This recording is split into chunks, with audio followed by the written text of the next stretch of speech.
Hello, writers, and welcome to the Researchers Writing Podcast.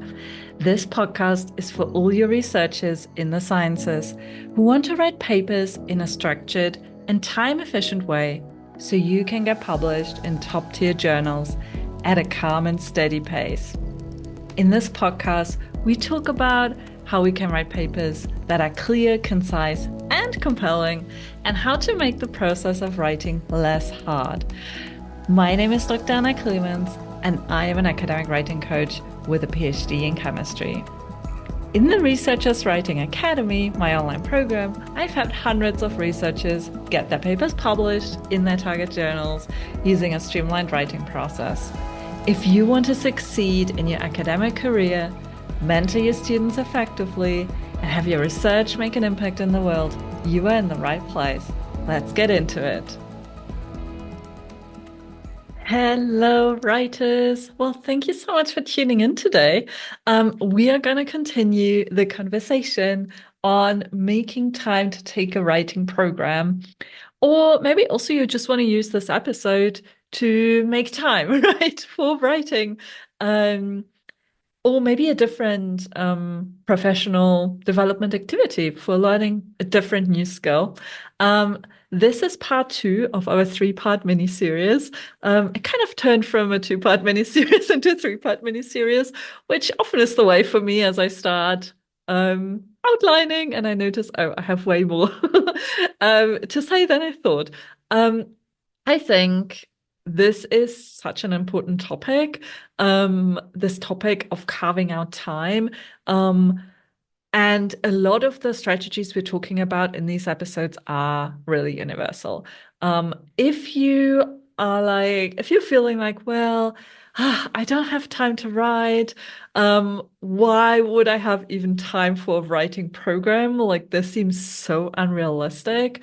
Then over this and the next episode, I'm going to share strategies with you that will help you to carve out that time. Today, we'll really focus on carving out time. And in the next episode, we're more focusing on, well, supercharging your motivation, kind of going back a little bit full circle again to the first episode of this mini series, where we also talked more about motivation, internal motivation, or intrinsic motivation, and kind of barriers that we might not even be aware of. Well, if you feel like you don't have enough time to take a writing program, then you're definitely not alone. This is the most common reason that researchers tell us why they aren't enrolling in the Researchers Writing Academy, our online academic writing program. And yeah, this is definitely the right episode for you. Whether you're considering enrolling in the RWA, the Researchers Writing Academy, or whether you're kind of considering taking any other form of professional development. I think not feeling like you have time for taking a program, is a real shame if you actually currently do struggle with writing in any way.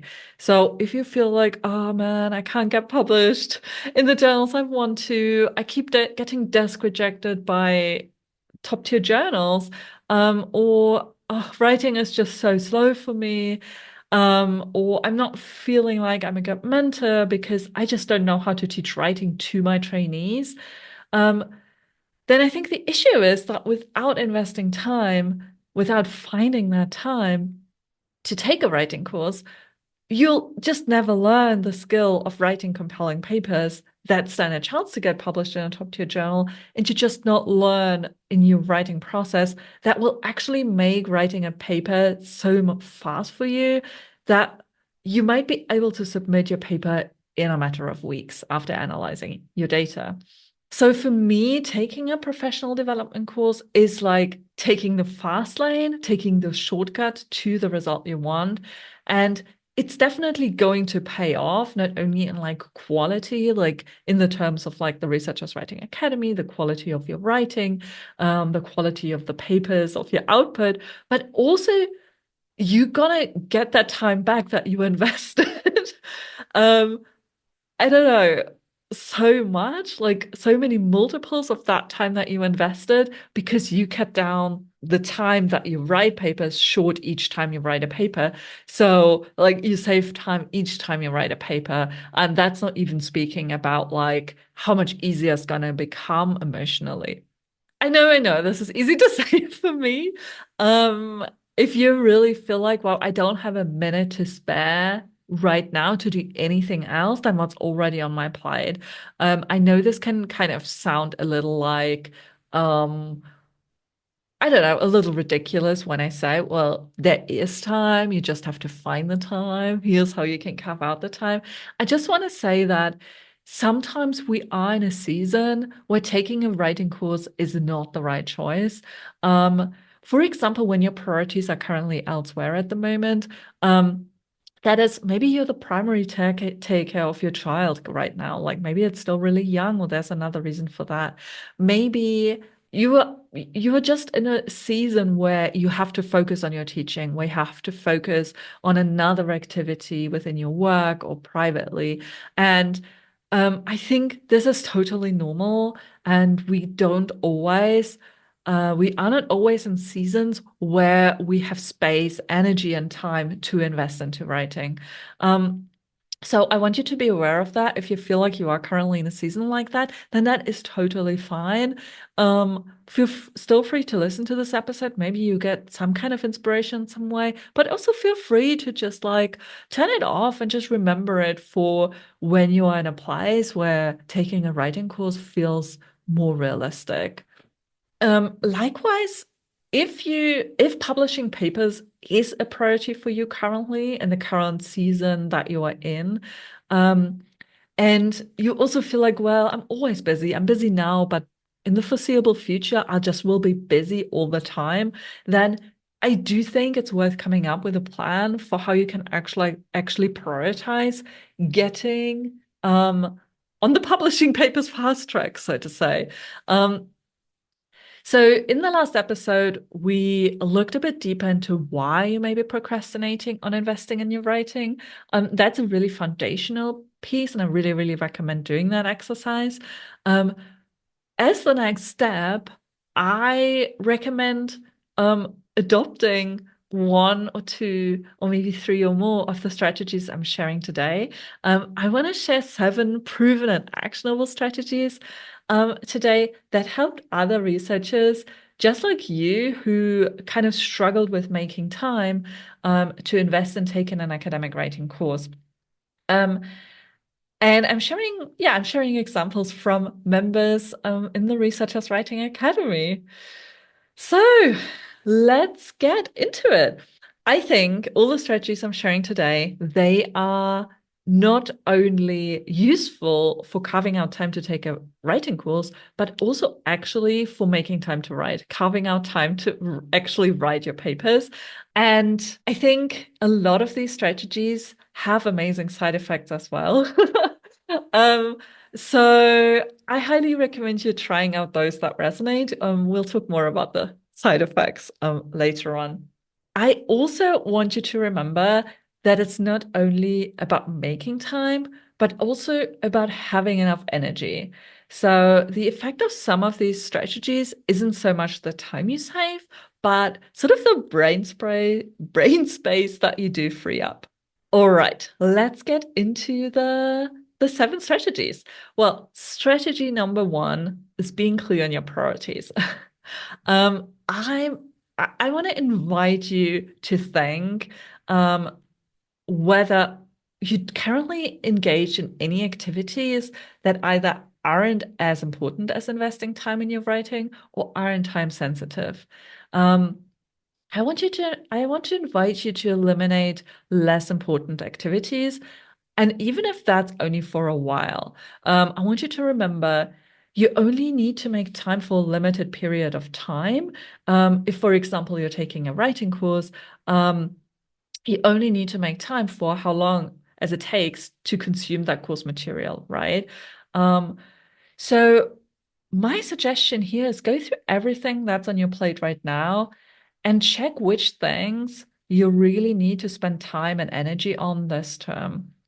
Maybe you can ask for extensions on certain projects, on certain deadlines. maybe actually you can decline something that you previously agreed on doing if you feel like, wow, that's not one of my priorities this term. This is not kind of feeding into what kind of goal, what kind of output I want to have this term. Um, it can be a bit awkward to kind of go back on an agreement you've previously made, but I think your colleagues will generally value honesty, and they also value knowing that when you commit to something, it actually gets done. This kind of ties into a bit with a strategy number 7 I'm going to share later on, which is saying no to things, which we'll talk a bit more in a bit. I also want to give you an example here, and this example is from Researchers Writing Academy member Ines, who's saying that she limited doing paper reviews for journals that she's not on the editorial board of. She says her plan is to take any paper reviews that her editorial board assigns to her, but ad hoc reviews for other journals she is limiting to 1 per quarter. I think this is a really nice example of how you could perhaps, at least for a while, limit the workload of certain activities that you're engaging in. All right, strategy number 2, which is time blocking.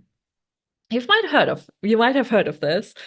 This is, I think, quite a popular technique. I'm hearing more and more about it recently. And the idea is to reflect on when the ideal time is for you to take a course. So what time of day or what day of the week are ideal times for you to watch course lessons, to learn something new. You may want to use your deep work time for that. Deep work, this is a term that I've borrowed, or that Cal Newport coined, that we're also using a lot in the Researchers Writing Academy, to kind of designate that time of the day when we can focus the best, when we do our best writing, but often also our best, like, kind of um, yeah, learning new things. So for example, if your deep work time is usually in the mornings, and I know for a lot of you it is in the mornings, you may want to make an effort to not book other activities during that time to the extent that is possible for you. I want to give you an example here from Researchers Writing Academy member Jida, and she says, meetings in the morning, so draining, especially Zoom meetings. I block out a 4-hour chunk on my calendar 3 mornings a week and turn down any meeting invitations during that time. I understand that as a grad student, I have more control over my time than someone more senior, but you would be surprised how easily people respond to that. I really like that example. I really like the courage and the initiative of Jida here to just take control over her time and really design her calendar and um, block chunks of time in there, so that it works for her and her energy. And also, I want to share what Ines, who we just heard from, uh, responded to that. She said, I started doing the same 2 years ago. My rules are no meetings ever between 9 and 11, and 2 chunks of 2 hours per week for deep work with no distractions. It's amazing how much we can accomplish. And guess what? There hasn't been a single meeting I missed that I regretted not having attended. I really love that as well. Ines is really inspiring in that way. As I've been observing how much control she has over her time, how organized she is, and how much she consequently gets done on different projects and kind of different commitments. All right, let's get to strategy number 3, and that is decreasing the frequency of regular meetings. It's a little related to the examples we just heard. And here, my suggestion is, well, you may want to assess, if you have regular meetings in your calendar, whether you can move a weekly meeting to maybe a fortnightly or bi-weekly meeting, meaning every 14 days instead of every 7 days. Or maybe if you have a meeting, a bi-weekly meeting, so every 14 days, could you move that into a monthly meeting? Could that be a meeting that takes place every month? Or if you have a meeting taking place every month, could this be taking place every 2 months? So, and these examples, you just halve the time commitment. So you're saving 50% of the time you're investing. Um, I think it's just worth realizing this, how much time we possibly could save. I'm not saying this always works and for every meeting, but just looking at your calendar and seeing, oh, could this work for that meeting? I feel like we are often kind of going to meetings in sort of like an autopilot, especially if these have been long-standing meetings. We just like take them for granted. And I just want you to maybe look at your meetings not only at the frequency, but also is your participation really required there? And maybe you say, yeah, of course, like I have to go. I don't want to go, but I have to. I'm thinking, well, maybe you can be creative. Maybe you could delegate your participation. Like, could, for example, one of your team members, one of your lab members go, like a grad student, a postdoc in your lab? Um, yeah, could you delegate this? Or is it possible that you only come to a part of a meeting? I think this is a bit unusual, but I mean, in general, I think you should only go to meetings that you have an agenda for. And if you see, oh, my agenda point, I'm not actually interested in a lot of the points on that agenda, could you ask the meeting organizer, hey, when is my point, my agenda point scheduled? Like, could I only show up for that? Would that be possible? Because I'm really stretched for time at the moment. So just giving you some ideas of how perhaps you could become a bit more creative and saving time on those meetings that you are currently, that are currently just like taking up that real estate in your calendar, sort of in a recurring way. All right, strategy number 4 is reducing your email load. I know. Emails take up so much time in a lot of our work days. And I honestly think most of us could probably improve on how we handle emails, and I have some suggestions. Um, so my first suggestion is increasing email response times. So if you're used to increase answering emails within the hour, then you may want to allow yourself, well, could I answer an email within 6 hours, within 8 hours, within 12 hours? Or if your general rule is answering emails within 24 hours, could you give yourself 48? Of course, again, this piece of advice doesn't work for everyone, depending on your situation. But also, again, you'd be surprised how often it does work. And here, some people like doing a bit more like explicit expectation management, where you have like an auto reply that warns the sender how quickly you're going to respond to their email, or like put it in your signature somewhere. But also, you could just do it implicitly, where people will start getting used to a certain response time for you.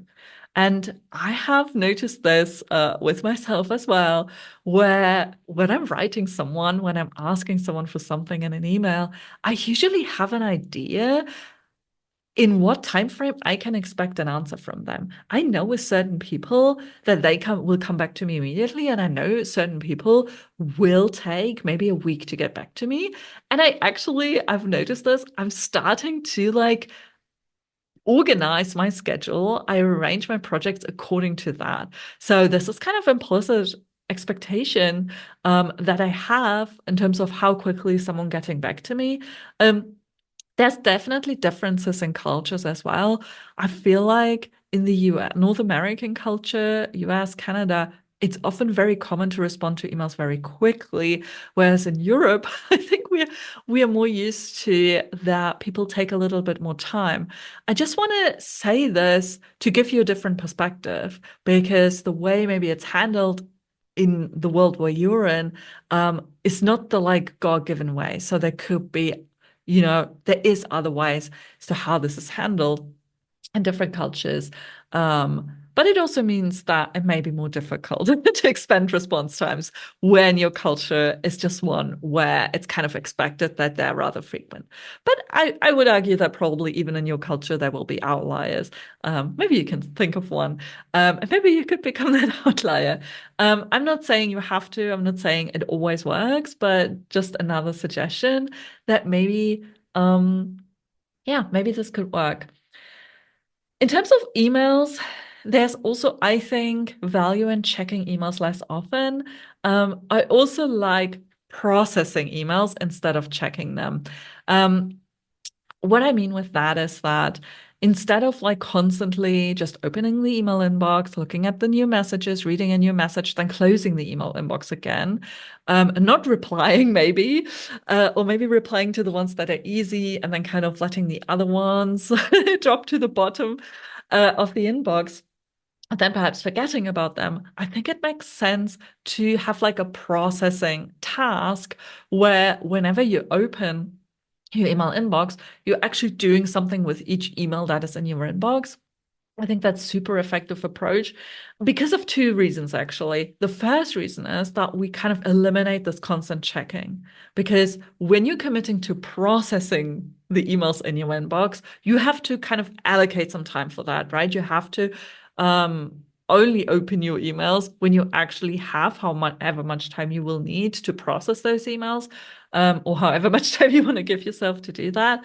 And that not checking your emails all the time kind of reduces this overall cognitive background load of your brain. Because if we're constantly checking, we're constantly getting things brought to our attention, and it kind of results in this like background hum, I think, of that's just really draining. That's just really draining for us, and really robbing us of energy. The second reason why I think processing is really good is because we're making sure that no emails get overlooked and that we're a bit more structured. Okay, I want to give you another example. This is from Gita again, Researchers Writing Academy member Gita, and she says this. I check email twice a day only, in the morning while I time block my day so I know how to plan my day, and then later in the afternoon to respond to the emails. Yeah, another example. Maybe this is inspiration for you too. I also have yet another suggestion when it comes to emails. Maybe we should do a whole podcast episode about emails one day. Um, because you might also look at your emails as you start processing them, maybe more than checking them. And you could maybe question, you could analyze each email and see, could this email be handled differently? Because I think sometimes there's opportunity to, instead of writing an email, there may be a way to handle that problem, that communication in a way that takes up less time. Um, you could have ask yourself, well, does this need to be an email, right? Or could this perhaps be, could we move this conversation to a project management system where instead of sending an email saying, hey, by the way, this is done, the person who's sending the email is just moving the task from the to do to the done category, for example. So maybe there could be a way to reduce communication overall. Um, or perhaps if you have a very long email exchange where you're kind of going back and forth and back and forth and back and forth, would this be more time efficient to do as a synchronous meeting? I think sometimes we're a bit shy to actually book more meetings because like meetings have like they're having such a bad rap, and also yeah, a lot of meetings are maybe a bit of a waste of time. A lot of people are in too many meetings, not having enough time for their actual work. This is all true, but at the same time, um, sometimes we can have a productive meeting that saves us time as opposed to like a long back and forth email exchange. Yeah, I think hopefully all of those strategies I just shared, the ideas for me, they don't only save you time but also energy. And I have a book recommendation for you as well on this topic. If this is a topic you feel like, oh yeah, this is really one that I want to dive deeper into, where there is a lot of time, sort of low-hanging time that I could pick, then I recommend the book A World Without Email by Cal Newport, where he shares a lot of examples of how the email load can be reduced, some of which that I just shared with you here. Do you not know where to start writing papers and how to make your papers engaging? So much so that you procrastinate and even experience writer's block? Well, take a deep breath because I got you. I developed a whole system that crafts a compelling story for your paper that makes the writing process more structured, which makes it really way more effortless to write the paper without procrastination. Because as you're going through the writing process, you just always know what the next step is. Just type researcherswritingpodcast.com/free in your browser and I'll explain each step in a free training video. It's researcherswritingpodcast.com/free. Okay, let's get back to the episode. All right, let's get to strategy number 5, which is stopping or strictly limiting using social media. This is probably one of the less surprising strategies. I think we're all aware more or less how much time social media can eat up. And that doesn't only I'm not only speaking about like kind of getting sucked into social media and then time, like, 10 minutes, half an hour has gone, but rather how, again, similar to what I think we experience with email, it can turn into this constant background hum when we keep compulsively checking apps for this like quick dopamine hit. I'm personally more and more realizing how careful I have to be in terms of influx of information, impressions on me.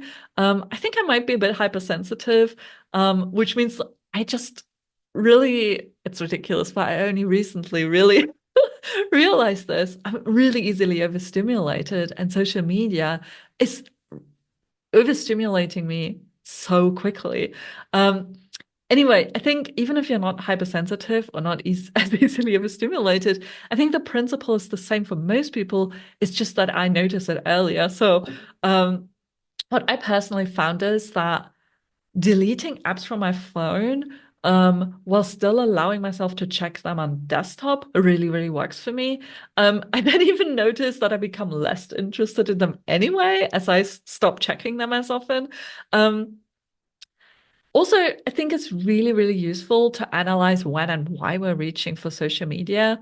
Um, and maybe based on that, you can start new habits. So, for example, if you realize, oh, I usually have my phone in my hand and I'm like scrolling through social media while I'm eating my lunch.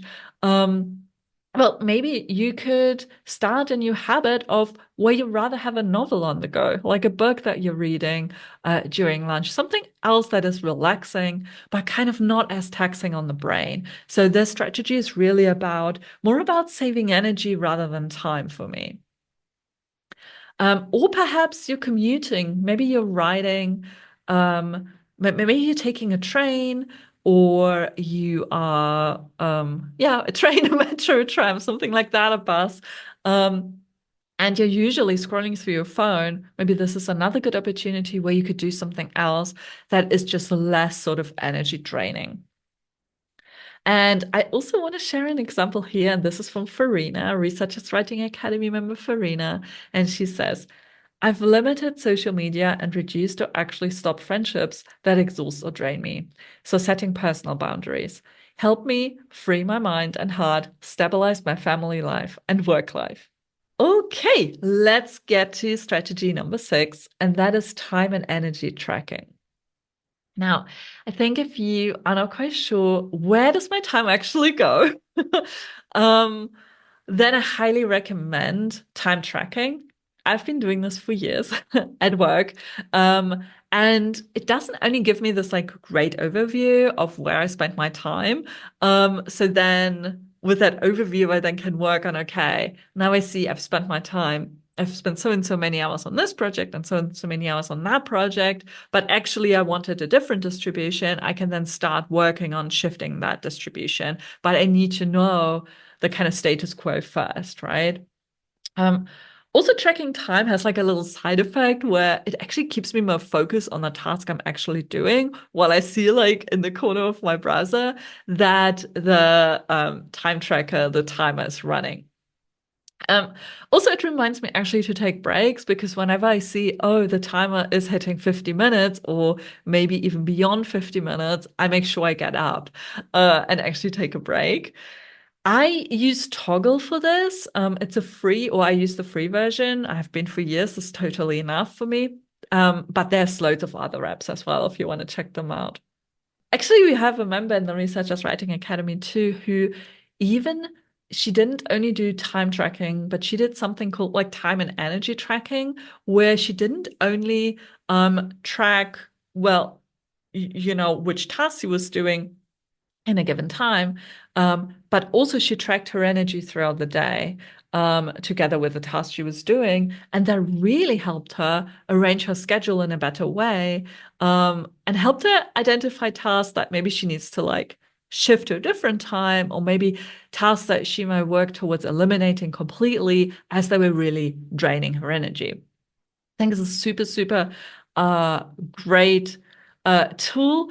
Um, and yeah, I think it's, of course, I'm hesitating because it's difficult to actually do it. I personally have never done an energy tracker. I've not that systematically, at least. I do reflect a lot on how much energy a certain task, how draining it is.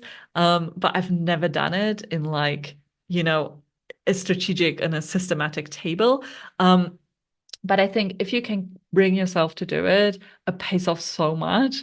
Like, even if you can just do it for a day or for a week, like, you don't even have to commit to a month. I think, I mean, people have just been telling me how revealing it was because there's always these like hidden times that, or hidden activities that we are spending time on that we weren't even aware of. Okay, let's get to our last strategy, strategy number 7. Um, and this is saying no more. So saying no, yeah. Think we all feel like we need to say no more. Um, because saying yes to projects, saying yes to opportunities, saying yes to favors is so, so easy and it feels so good. But then we end up being like, well, overloaded with promises, with things we promised to do. And if we can't fulfill what we agreed to do, well, then we aren't really doing the other person a favor either. So I think in order to say no more, it helps to know what your priorities are for a given term. Here's something that I learned from our writing coach, Dr. Emma Billington. And she shared with us in the community recently that if you tend to default to a yes reply, start asking for more time to decide. So, for example, you could say, well, thank you so much. This sounds like a wonderful, exciting opportunity or project. Thank you for thinking of me. Can I let you know by tomorrow, once I've checked my calendar? So I think just starting to remember this simple sentence. So instead of the default yes, you have something like this that you say, can be really, really powerful. Um, Emma also said that unless you know that it's an automatic no, in which case she recommends letting the other person know right away. Because in most cases, also a detailed explanation of why you're turning down that opportunity really isn't necessary. I think that advice from Emma really takes the pressure off. Um, Emma also says it can be tempting to make snap decisions, especially when requests are made in person, but I try to give it a day or two and only say yes if I remain enthusiastic about the opportunity. If possible, I discuss new requests or opportunities with a trusted mentor colleague who understands my career and personal priorities before accepting. She also says, though, it can be hard to judge sometimes. especially when you're early career, which opportunities will end up making a difference. So don't be too hard on yourself with this one either. All right, now we have gone through 7 strategies to carve out time and energy to take a writing course. We talked about being clear on your priorities, time blocking, decreasing the frequency of regular meetings, reducing email load, stopping or strictly limiting using social media, time and energy tracking, and saying no more. Well, 7 strategies can feel like quite a lot, but really you don't need to implement all of them. What I recommend you doing is pick one. Like, which one now, after hearing them all, feels like the easiest and the most achievable to you? And once you have managed adopting that one, once you've managed to carve out some time, hopefully then use that time to take a writing course. You may want to come back to this episode and pick another strategy. And so continually build up these good habits so that you can make time, so that you can be focused on your priorities. You know what your priorities are, you can focus on them. And yeah, have the time to reach the goals that you do want to reach.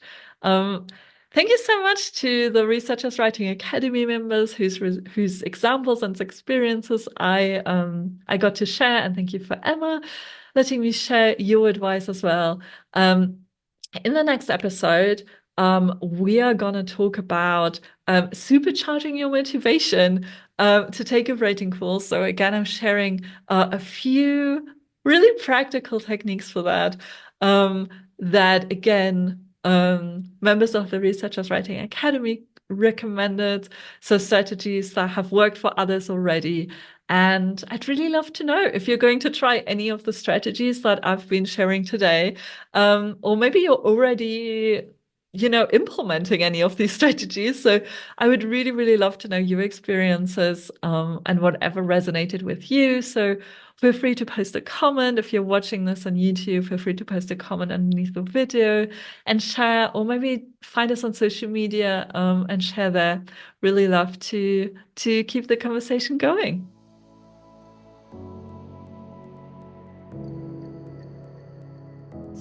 Next part of the episode is our listener question, of course, as always. Um, and today we have a question from Ash. And Ash is asking, I have a drawer full of manuscripts that are half finished. I'm overwhelmed and don't know which one to work on first. I also feel ashamed because students are waiting on me to finish their papers. But where do I start taming that mountain of work? Ooh. Oh, thank you so much, Ash, for asking that question, opening up, being vulnerable about this. Um, it is super, super common to have this like kind of, I often call it like a backlog of papers. So I just want you to know, please don't feel ashamed. It's not your individual fault. It's just a very, very common thing that in the way, academia is structured, the work days are sort of the default we're falling into there. Um, it's just super, super common that, as you say, you have loads of these like half-finished manuscripts in your drawer. Um, I have a very practical strategy for you today that I want to share now. What I suggest, if you don't know where to start, taming that mountain, as you called it, get all of the papers into a table. Like make a table, and the first column of that table is the title or maybe working title of the paper. Um, and then the next column, you want to maybe have target journal, like make a column with a target journal, like the journal you're thinking to submit your paper to. And then have 4 more columns where you write questions in sort of the in the column header. I want you to write these questions. Is this paper still aligned with my research goal and interests? In the first of these columns. The second one, is this paper important to get published for someone other than me? For example, it's part of a dissertation, or you just mentioned, students. C, or third column, would this paper be fast to get into a submittable stage? Fourth question, do you expect this paper to get published fast, considering the target journal you have in mind? Now, I want you to fill in that table with all your papers, with all the target journals, and then answer the question by scoring on a scale of 1 to 3. So where 3 is yes, and 1 is no, and 2 is like, kind of somewhere in between. And then I want you to add up the points for each paper. And those papers that score the highest, where you get the highest points, those are the papers that you will work on first. Or the very highest point, this is the paper you work on first, and then you work your way through the list. Also, though, those that score very, very low points, maybe if you have if you have very low points for one paper, then consider if you can also abandon those papers. I just want you to be aware here of the sunken cost fallacy, where we sometimes struggle to abandon projects because we have invested time in them and then we feel like, oh no, I need to invest more time to make up the time I already invested. But if publishing that paper doesn't actually have much benefit for you, then you're just wasting more time. Like you're not getting the time back you already invested. Yeah, I hope this super practical strategy is helpful. Also, I think the fact you build up a backlog of papers could suggest that you don't actually have a good writing routine developed that works for you. So also highly, highly suggest building that routine, maybe for the coming year or so, and tackle your drawer manuscripts so you can get them out of the door efficiently. Maybe this episode, like what we talked about before, carving out time, those strategies or some of those strategies will help you working your way through the mountain. Don't give up. You can do it, Ash. And thank you so much for asking that question. We are actually currently developing a tool that helps a bit more with working your way through those drawer manuscripts. Stay tuned. I'm going to share more about this tool soon. Stay tuned. Just want to teaser it a little bit because it ties in with this question so well. All right. Thank you so much for listening to the episode. I can't wait to share more techniques to supercharge your motivation to take a writing course in the next episode and conclude our 3-part mini series. Thank you for listening and talk to you soon. If you would like to submit a question for me to answer on the podcast, please head to researcherswritingpodcast.com/question. That's researcherswritingpodcast in one word.com/question. And if you enjoyed this podcast episode, it would really mean the world to me if you could review it in your favorite platform, whether that's Apple Podcasts, Spotify, or whichever app you're using. The more reviews a show has, the more likely it will be shown to others who are looking for podcasts in the academic writing space. So thank you.